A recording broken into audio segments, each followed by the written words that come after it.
This is like my third time recording it. How to Get Around Umori by Kevin.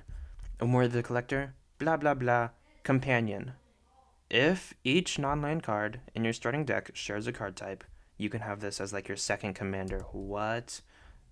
Your commander also has to share the card type. So like if you're doing all creatures, then your commander is a creature, and every other card in your deck is a creature. No instants, no sorceries. Only creatures. Only creatures. Make a deck with all creatures. Umori is your second commander. Wow, that's so cool. Because commanders have to be creatures. Creatures like the only thing you can choose, right? Because commanders are creatures, and commanders have to share the card type with every other card. Wrong. Be creative. Golgari artifact commander. Build a deck with only artifacts. Because your commander shares a card type with every other card in your deck, which is artifacts because you only have artifacts in your deck. And you can have Umori as your companion because your entire deck is artifacts, and your commander is an artifact. What? Only enchantments. Your commander is an enchantment, and every other card is in your deck is an enchantment, and you can have a Mori companion because you have only enchantments and only sorceries if you choose the sorcery commander. But your commander has to be Golgari color because Umori is Golgari color, and it has to contain the chosen card type restriction because your commander is part of your deck, and every card in the deck has to share the card type. So if you're gonna choose all enchantments, your commander has to be an enchantment. If you choose all sorceries, your commander has to be a sorcery. Yeah, and you may think losing out on other card types is an issue. It's like kind of sad. I have only artifacts. I cannot play any like spells, but there are a lot of cards with multiple card types. Here you have like artifact creature, of course, enchantment creature if you do only enchantments, sorcery creature if you have only sorceries. What? And you know what? Here's some bonuses: artifact enchantment, enchantment sorcery, sorcery artifacts. Like it's not really a restriction because there are like so many things that like overlap. You can have whatever. It does. Yeah, this is a sorcery and an enchantment.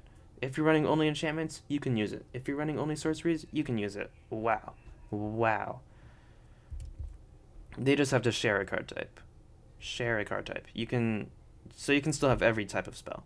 You can still have like every type of spell. I'm talking twice. But wait, take a closer look. Companion, each non-land card type, each non-land card in your starting deck shares a card type. Each non-land card in your starting deck shares a card type. Non-land card. Holy cow. Land creatures. What? Land instants? Land sorceries? Lands? These are lands. They're not non-lands. So I can just use these because they ignore the restriction because they're land cards. The backsides of these are lands. I can just put them in any Umori deck because they're lands and do not care about the restriction. That's so cool, bro. Make an Umori deck with only sorceries and still have access to so much different things because these are all sorceries. All of these are sorceries. You can have an Umori deck only sorceries and still have instants, still have artifacts, still have enchantments, still have creatures. These are all sorceries. And you can have Umori as your like second commander. It just forces creativity. Be creative. Don't choose creatures.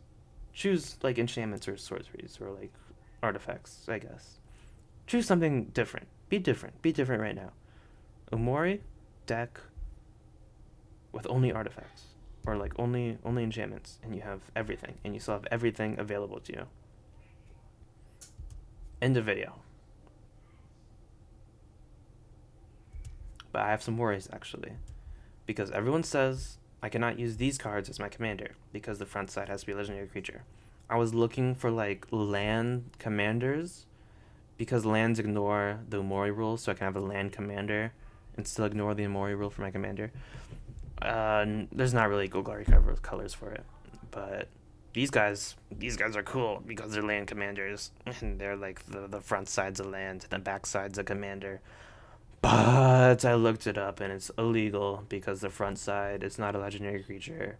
It has to be the front side specifically, or it has to be castable as a legendary creature to be a commander. But what does this even mean for the Umori rule? Does the front side of my cards have to share the card type with every other card? Does it is like front side has to be all creatures or front side has to be all enchantments? Or does it have to be like castable creatures, castable enchantments, castable sorceries? Because they're like the what's it, prepared with like you can't it's not castable as a sorcery, but it's still a sorcery card, right? I don't think that matters. I think it just has to have like sorcery on the card for Umori, but like they're kind of different, but they're also kind of similar. I don't know. There's like limitations. That has to do with like the kind of card it is, the card type. And I bring this up because these guys are actually so cool. I wish I could have a free land in my command zone. Please let me have a free land in my command zone. But it's not legal. It's not gonna happen. R.I.P. my dreams. No land commanders. No. I was gonna make another video, but it will not happen because of no land in your command zone. What? What? The backside's commanders also partners plus companions equals three commanders because they're like the partner cards, which are two commanders, and your companions a third commander. That's kind of cool. I want to see more three commander decks. You have your entire like board state game plan in the command zone. What more do you need? No mulligans. That's it. That's it. Yeah, yeah, yeah.